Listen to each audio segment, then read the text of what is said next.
Hey, what's going on? It's Rick here, and today I'm going to be showing you a keyboard case for your iPad mini. This is called the Airbender Mini, and it is by Trent. At the time of this video, the suggested retail on this case is about $89, but you can pick it up from Trent's website right now for about $49. And if you do your searching, you might even be able to find it even possibly a little bit cheaper than that. I'll link in the description of this video as to where you can pick it up. It ships in the box that you see right here, and it also includes, besides the case itself, a charging cable, which is simply USB on one end, and then the other end is going to plug into the case. On the front lid here, you've got this area that just simply kind of flips down, and you can charge it like that without having to do anything special. Now, this case is kind of a hard rubber exterior, but it has some grip to it. It is going to attract just a little bit of lint, as you might see here. And then it uses kind of a rubber clasp here to basically keep itself closed. So it just kind of goes right in there, and it will keep this front lid closed, as you will see here. It's going to add bulk, yeah, no question about it. It's definitely going to add weight as well, but again, this is a keyboard case, and it also has some pretty cool features that you'll see in a moment. Let's go ahead and take a look at it up close. I'm going to do the video in reverse. I'm going to show it to you, and then I'm going to take it apart. You've got everything that you need access to, and again, everything on this case is going to be protected. So you've got coverage where it needs to be. These aren't terrible to undo, so you don't have to have stealthy fingers to get in here and pull these apart. All along the side here, you can see what that's going to look like. Up along the top, everything is accessible as it needs to be. And again, you can just easily pull that aside to go in and get your headphone jack access. You can see your camera here. I don't know if you can catch it in the glare. There's a layer of protection there over your camera, so that's pretty nice. And then, of course, along the side, button coverage, as well as your rotation lock, and that's easy to get to. These all stay in place really well, and these buttons are super easy to press and have a real nice tactile feel. On the front side, or I should say the side that has the keyboard on it, you've got your Trent branding, and as you undo this and open it up, let's go ahead and do that. It is going to use the sleep and the awake feature. You may have seen that just now. Let me go ahead and close it up. It puts it to sleep. Open it up again, it awakens it. So I found, though, if you don't latch this in, you might be able to see it's asleep now, but if you move it just ever so slightly, sometimes it will engage the screen as you saw there.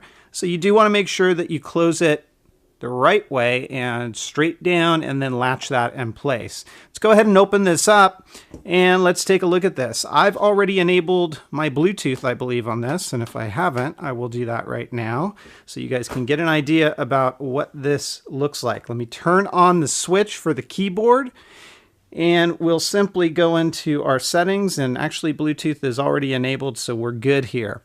This is our keyboard. Let me go ahead and open up some notes, and you can see that I've already been kind of playing around with this and testing. It works pretty good. Very responsive. You can kind of see here. Let me go ahead and pull this down into frame. Maybe you'll get a better look at it.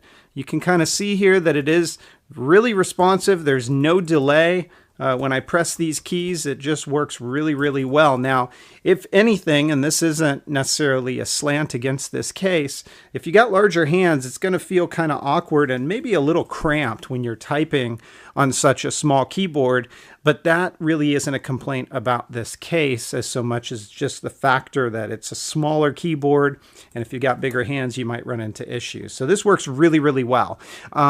You can see caps lock. You hit that button, your yellow light comes on. Turn it off, and that basically happens. Everything else works fine. Your home buttons on the keyboard do exactly what they're supposed to do, and it really works quite well. Now, you may have noticed this. It's kind of a stand here, and you can basically utilize this stand on its own as well. This right here will slide out, and it will adjust its position. So you can actually kind of use this separately on its own. You're going to have to do it at a bit of an angle here, because if you stand it too far up, it's not going to be all that stable. And then you can take this keyboard and you can start working on it away from, your iPad. You don't have to be right there attached to it.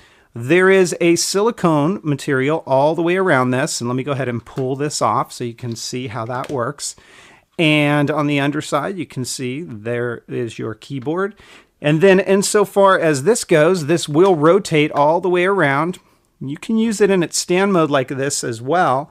So you do get some feature functionality aside from the keyboard with the stands on this, and it looks pretty cool. This rotates, and we've got no issues with that. Now let's say you don't want this thing on here.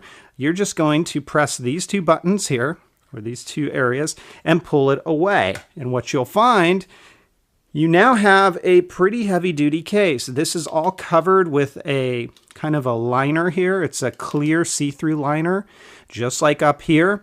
And likewise, on the front side, we have an integrated screen protector that works just fine. It's very responsive to touch.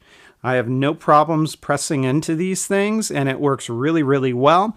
And it's actually pretty clear too, so no problems there. As you take a look down below, everything's going to be covered up here, even up along the top. There's no area for debris to get in here or anything like that. So you could go around and use this case as is. Now, when we take it apart, this is what it's going to look like.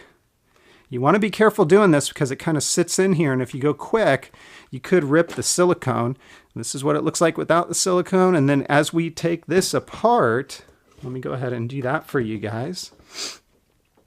You want to go slow again. I'm going to take it off camera just for a second because I want to do this a little bit closer in front of me than at an angle. Here is that front screen with that membrane attached to it, as you can see. And then this just comes out like that. And there is the bottom side. These are kind of standoffs. They're squishy, and it's going to protect your Mini when it's in this case. So it is really nice. I almost like, because I don't use keyboard cases all that much, I almost kind of like it just using this portion of the case. It works really, really well. And then, of course, when you want to use your keyboard, you've got that piece as well. And then if you wanted to integrate a stand into it, you can start using that as well. So this is the Airbender Mini. It is a keyboard case for your iPad Mini. It is available now. Again, I'm going to link in the description of this video as to where you can pick it up. But you know what? I'm giving this case a 4 out of 5. If you guys have questions, comments, or feedback, as always, please feel free to let me know. Otherwise, I'll catch you next time. Take care, everybody, and have fun.